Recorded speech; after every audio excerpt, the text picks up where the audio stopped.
ខ្ញុំនឹងជុកចកេះខ្លាំងថតទៅថាមានគ្រោះក្នុងនំរងនោមបាទហើយដល់ពេលអញ្ចឹងវាធ្វើទុកធ្វើឲ្យជុកចកេះនោមមកក្តៅកាហាយ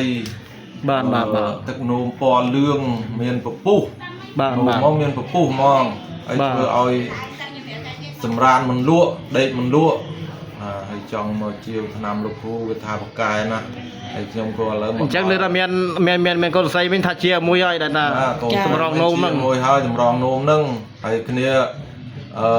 អត់មានកូននោះដល់ពេលផឹកថ្នាំសម្រងនោមហ្នឹងទៅវាជាទាំងអារំរងនោម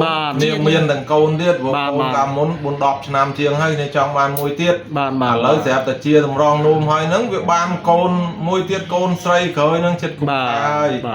អូយវាកប់មែនតែនគ្នាអូនោះអូដល់ហើយរឿងកូនហ្នឹងអញ្ចឹងចេះហ៊ាននៅស្រុកភូមិអីហ៎ខ្ញុំនៅនេះនោះនៅបាយចានបាយចានបាទស្រុកអង្គស្នួលខេត្តកណ្ដាលស្រុកកណ្ដាលកាត់ជាតំណស្រុកកណ្ដាលកាត់ជានៅកំពង់ចាមខ្ញុំស្រុកកងមាសអូយណាកងមាសខេត្តកំពង់ចាមកំពង់ចាមនោះណា